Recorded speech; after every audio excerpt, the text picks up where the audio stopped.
అదేంటి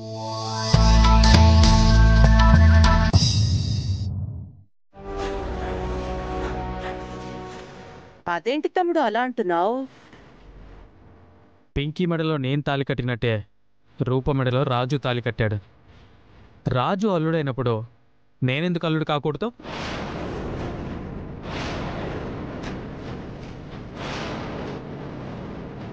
నేను కూడా అల్లుడు గారి భోజనం చేయాల్సిందే.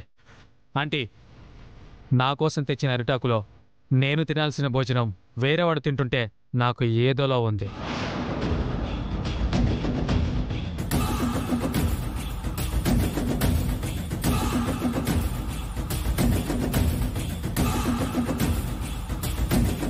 నువ్వు బాధపడకు జీవన్, నువ్వు అడుగుతుంది భోజనమే కదా. అల్లుడు గారి భోజనం. అదేలే, అల్లుడు గారి భోజనమే తిందువుగాన్లే. దీపక్, నువ్వు వెళ్ళి ఇంకో అరిటాకు చాప తీసుకురా.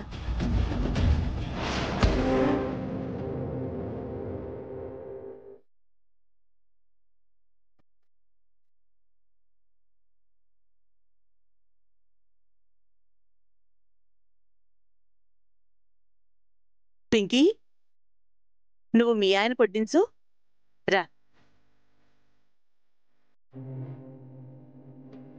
రా పింకీ, నువ్వు కూర్చో. చంద్ర, నువ్వు కూర్చో.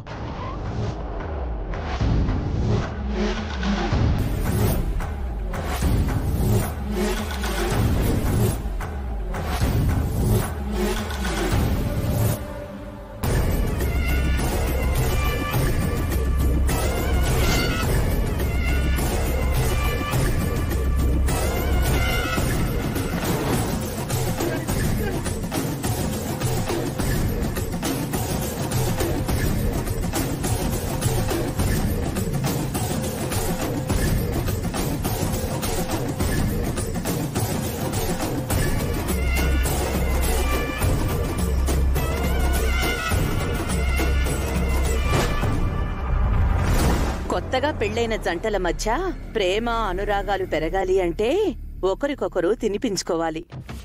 పింకీ, వెళ్ళి మీ ఆయనకి తినిపించు.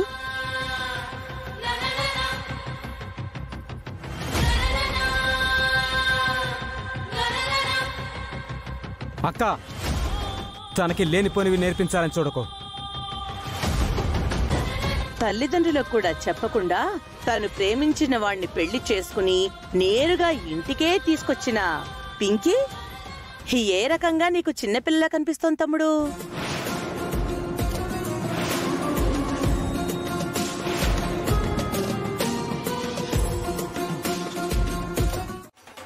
అవును రూపా, మీ పింకీ డ్రగ్స్కి అడిక్ట్ అయింది.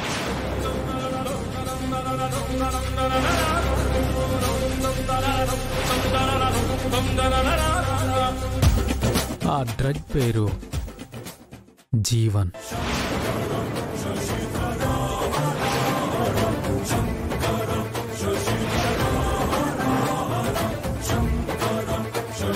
ఈ జీవన్తోనే పింకీ జీవితం ఆధారపడి ఉంది. మీరు బెదిరించినా బ్రతిమలాడినా పింకీకి నా మీదున్న ఫీలింగ్స్ని చెరపలేరు. అనవసరంగా నా భార్య మీద చేయి చేసుకోవడం లాంటివి చేస్తే నేను కూడా చేయి చేసుకోవాల్సి వస్తుంది.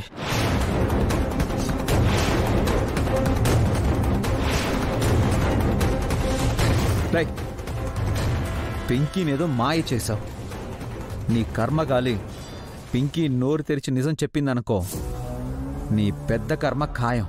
Cool bro, cool. ప్రతి ఓడు రైమింగ్లో డైలాగులు చెప్పడమే, కానీ ఒక్కడికి కూడా టైమింగ్స్ ఉండదు. నూరా పీకి మనము ప్రేమించుకుందాం దా.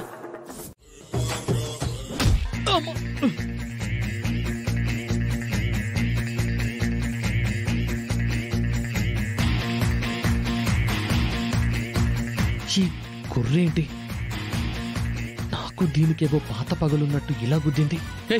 నుంచి ముందు నువ్వు నా రేణుక జీవితంలో నుంచి బయటికి పోతానని చెప్పు.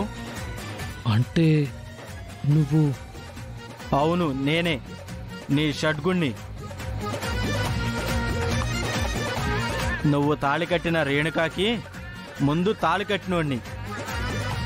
రేణుక పైన సర్వ హక్కులు ఉన్నోడిని. మర్యాదగా రేణుకని వదిలేస్తానని చెప్పు. లేదంటే తెలుసు కదా, నా కొమ్ములకి తట్టుకునే అంత దమ్ము నీకు లేదు. నీకంత సీన్ లేదులే గాని ముందుకని చెల్లు. నువ్వు వెళ్ళు అంటే వెళ్ళడానికి రాలేదురా. నా రేణుకని నీ నుండి కాపాడుకొని వెళ్దామని వచ్చాను. చాలా ఎక్స్ట్రాలు చేస్తున్నావు. అసలే ఎలక్షన్స్ లో ఓడిపోయిన మూడ్లో ఉన్నాను. నన్ను రెచ్చగొట్టకుండా వెళ్ళు. అసలే నాకు సోమవారం శనివారం అని సెంటిమెంట్లు ఏమీ లేవు. బిర్యానీ వండించుకొని తినేస్తాను. పా! వెనక నిండు గుద్దాను కాబట్టి ఇప్పుడు నిలబడుకొని మాట్లాడుతున్నావు. అదే ముందు నిండు గుద్దాననుకో, నీ ఊహకే వదిలేస్తున్నాను. చూడు, నిన్ను చంపుకుని తింటే కేసు కూడా లేదు. మర్యాదగా ఇక్కడి నుంచి వెళ్ళు.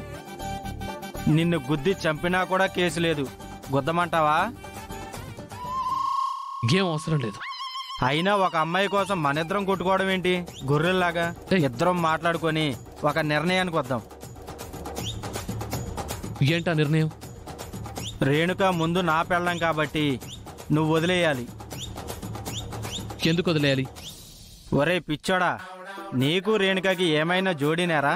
మీ ఇద్దరిని పక్క పక్కన చూస్తుంటే నాకే వాంతి వస్తుంది. నా రేణుక అందానికి సరితూగే అందమా నీది? ఇప్పటికీ ఎప్పటికీ రేణుకకి సరైన జోడి అంటే అది నేనే. అయినా మా పెళ్లి స్వర్గంలో నిర్ణయించబడింది. మధ్యలో నీలాంటి వాళ్ళు ఎంతమంది వచ్చినా మమ్మల్ని విడదీయలేరు. నీ గొర్రెమొహం ఎప్పుడైనా అద్దంలో చూసుకున్నావా? నీకు రేణుక కావాల్సి వచ్చిందా? రే, నా అందం గురించి మాట్లాడకు. గాడిదికేం తెలుసు గంధం వాసన అన్నట్టు నా అందం గురించి నీకేం తెలుసు? నా రేణుకాకి తెలుసు. అయినా నువ్వు నిజంగా రేణుకాకి మొగుడువైతే వెళ్ళి రేణుకాకి చెప్పు. నాకెందుకు చెప్తున్నావు? రేణుకాకి చెప్పాను, కానీ తాళి కట్టాం కదా అని రేణుకని సొంత పెళ్ళంలా భావిస్తున్నావేమో అని నీకు వార్నింగ్ ఇచ్చేద్దామని వచ్చాను.